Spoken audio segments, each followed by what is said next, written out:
All right, so here we are. Good morning, my dear negotiators. Welcome to episode number 105 of the Procurement Zen podcast. And today is a special show because we're streaming this live also on parallel on YouTube. So today we're going to talk something where we need to show something. That's why we're streaming it. And the topic of today, of this week, is Google Power Search for Negotiators. But before we start with that topic, let's just kick it off with the intro. Are you looking to up your negotiation and procurement skills? You're in the right place. Welcome to Procurement Zen with your host, Phil Kowalski.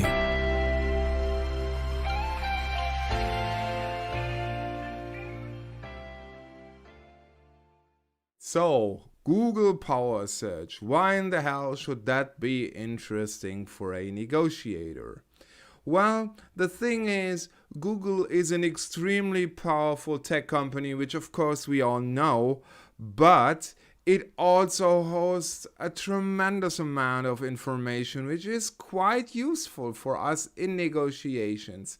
So let me first tell you. So this live stream is structured in a way that I first want to show you how Google works, because I think that's important to understand.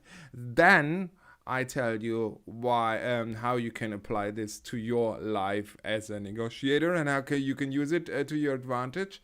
Then we cover some basic search approaches before we dive after that into some advanced power search approaches. So let's start with how Google works. So Google basically scans the web with its algorithm, or with what Google itself calls crawlers, or they're also called spiders.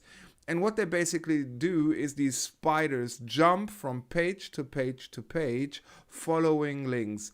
They basically read the information that is on the page, because a web page is structured information. And then they put each page into their huge database that they call the index. And they classify each of these pages, for example, with search terms. So this one page is about supplier XYZ, whereas this other page is about blue widgets. And the third page is about market conditions in I don't know where.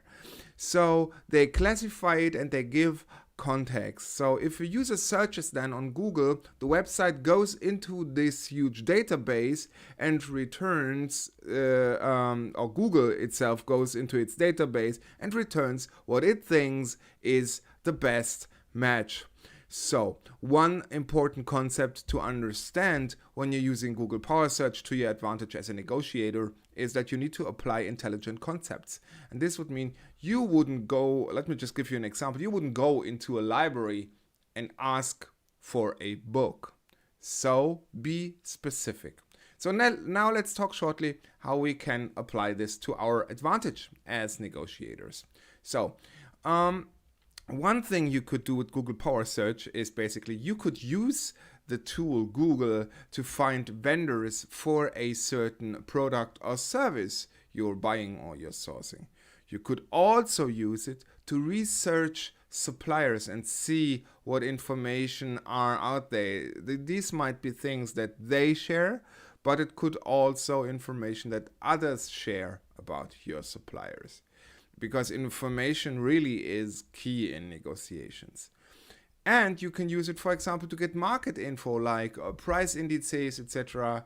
So a short announcement here: if you like this concept of Google Power Search, we only have a limited amount of time in this live stream. So if you like this stuff and feel this small video live stream or audio episode is too short and you want to know more, then simply leave a comment down below in the section below under the video. And if we get 50 comments, I will do a free mini online course that's purely focused on procurement with this topic, where I can go much deeper and give you much more examples. So the examples also in this episode will be a little bit limited. So if you're listening to the parallel podcast episode, just send me a quick email to phil@procurementzen.com. That's PHIL@procurementzen.com. And just write Power Search in the subject line. Once again, if we reach 50 comments / emails, I will do a free online course for you. So now let's get down to the nitty-gritty, the basic search approaches. So in this section, I have 7 different approaches to you. And let me just quickly switch over to the screen here on the live stream for a moment. So let me just see if that works out. Yes, it does. Okay, so what you should see if you're watching this on YouTube is now Google. You see, of course, my localized version in German, but it basically works the same everywhere. So it's the same index. So the first approach I'd like to share with you is to use multiple words. Try to avoid one-word search queries. As before, books might not bring you very far when you are researching in a library. So let's assume we're searching for an IT senior developer salary in India, because that's the kind of service we're going to source. Don't just put salary, as I'm showing you right now, in the search bar, because this delivers totally unrelated results. What you could do, for example, is put into something like average, or salary, average salary in senior developer India. All right. Now this already brings us much closer to what we want to do, because it shows, at least from the titles that we can see, some pages that talk about, well, what do senior developers in India in IT, what do they make? Which might be a good starting point if you're negotiating this kind of thing with your supplier. Next approach is to avoid common words. As you've seen from the previous example that we just used, you might want to drop common words. So our intent is to find the salary of a senior developer in India.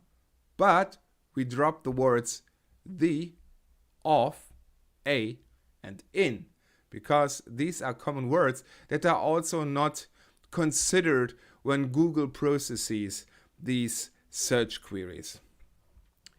The next very important concept, number 3, is quotes, or quoting your search term. So if you want to search for what is called an exact search query in exactly that order, you have to put them in quotes. For example, if we don't want to talk about, let's say, retirement and this kind of stuff, we could put senior developer, as you see here, in India. This now only returns pages where we can see senior developer rates. And now look what we get. We all of a sudden get a very clear response from Google, because it says, well, the average salary of a senior developer in India is 1.3 million rupees per year. And now this can be now easily translated into US dollars or whatever you want to have here. The next concept is word order. So word order is important. If we continue with the last example, the result for developer senior might be different than senior developer.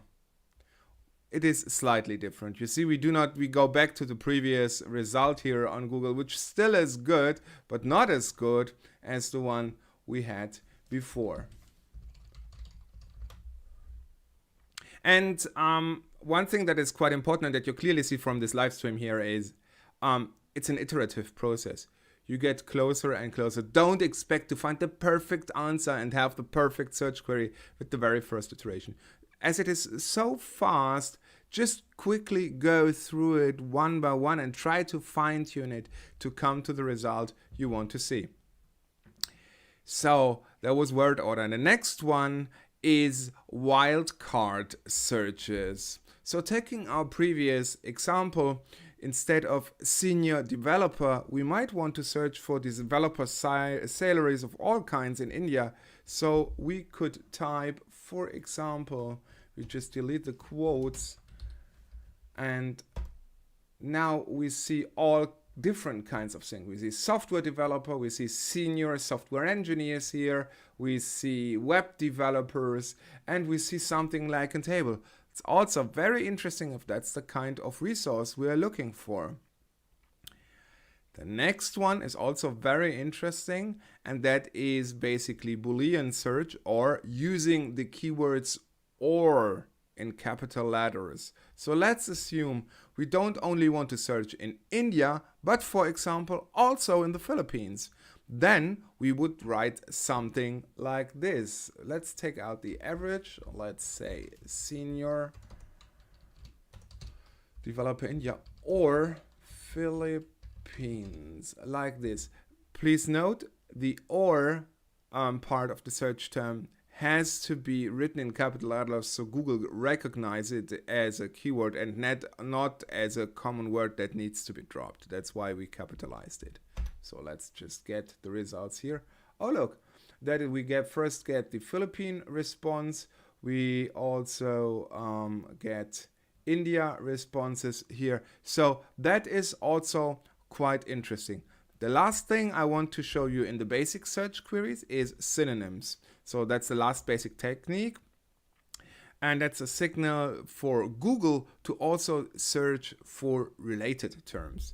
So we need to put a specific character here that's called the tilde. Oh, I'm sorry, that's probably wrong. This one here, because this in front of the word salary in our search term here tells Google, well, search for this word and somewhat related words on websites that you have in your index. So let's see what this one brings up. Oh, that's also very interesting. It's once again quite similar search result, and that might happen. It is sometimes the same search result, but sometimes it also gives you some more insights or some more interesting results.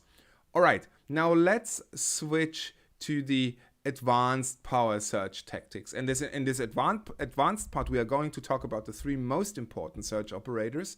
And search operators here limit the search results like a filter would do, for example, in Microsoft Excel. So if you know you're looking for something specific, you use these search operators. Sounds difficult? It's basically very easy. So one side note, search operators are case sensitive. That means you have to write them out in all lowercase letters followed by a colon. So let me give you a first view from how we can use that. Okay, so far we are searching for salaries of senior developers in India or the Philippines. We also have seen, or we see, for example, that we get quite a few results here from Glassdoor. So what we could do, the first search operator we're going to use is the site search operator. So it goes like this. We type site colon, and then we write the domain. Important, no HTTP, no nothing here. So it's basically site colon and then glassdoor.com. What this does, it only searches results from the site glassdoor.com. So you can see now all of a sudden all the search results that we have here are from Glassdoor. Previously we had something from Payscale, but now we have Glassdoor only. So that is like a kind of filter to our search query. For example, you could also use this if you're looking for some market info and you don't want to have a biased supplier view. You could, for example, only search on gov sites in the US. These are governmental sites, and you could say, well, that's an objective source, and I only want to have gov sites or a specific gov site, the IRS or whatever you want to use. The next thing, and that's very, very, very powerful, the next search operator we're going to use is the file type search operator. So let's switch our example. Let's assume we are researching Amazon and we want to know the quarterly results from Amazon from the last quarter. So, but we want to save it somehow to read it later. So something like a PDF document, that would be great. So that's where the file type search operator comes in. So we just add file type :PDF to our search query. And the complete search query in our example would look something like this. So let's say Amazon, oh, I'm sorry, I can't type today. Amazon Inc. quarterly results 2021, file type :PDF. Now I only get PDFs, and just have a look at the first one. That's pretty much what we were looking for. So that is very, very interesting, and you can take this to completely new heights, because sometimes you don't want to just look at quarterly results or financial reports, but sometimes there are some interesting documents that you're looking for, case studies, white papers that you want to have access to. So the file type .pdf search operator is amazing. The last one I'd like to introduce you to is the related search operator. And the related search operator is a tool when you are searching for example, potential vendors or suppliers. Let's assume you're looking to be a negotiation consultant and you know that Kearney, formerly known as A.T. Kearney, is a pretty strong consultancy company in this field, and at least those guys wrote the Purchasing Chessboard, which is an amazing book, by the way. So you know that you find their German job board over at Kearney. Let me just show you, jobs.de. So that is the German job board for the Kearney consultancy firm. So what we do now is we just use the related search term to come up with comparable sites that might also have interesting jobs as procurement consultants in a consultancy company. So let me show. And I'm pretty happy that this one turned out, because as with any good negotiation, also Google has not endless power. Sometimes you just don't find something, and in this case the Google index was not smart enough to, for example, also or it doesn't make a connection between, let's say, A.T. Kearney and Capgemini or Accenture or other consultancy firms that offer procurement consulting. So that is quite interesting. This didn't yield any result, and as in negotiations, as I said, there is no guaranteed success. So let me just switch back to live mode.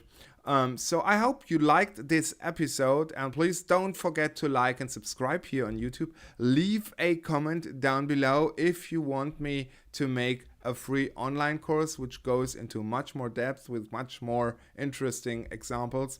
And for the next 2 weeks, just as a short reminder, we have 2 amazing weeks coming with very interesting content before we have a little year-end break. So I see you on Monday, and always happy negotiations. Thanks so much for listening to this episode of Procurement Zen with Phil Kowalski. For more great content and to stay up to date, visit procurementzen.com. If you enjoyed today's episode, please review and subscribe, and we'll catch you next time on Procurement Zen.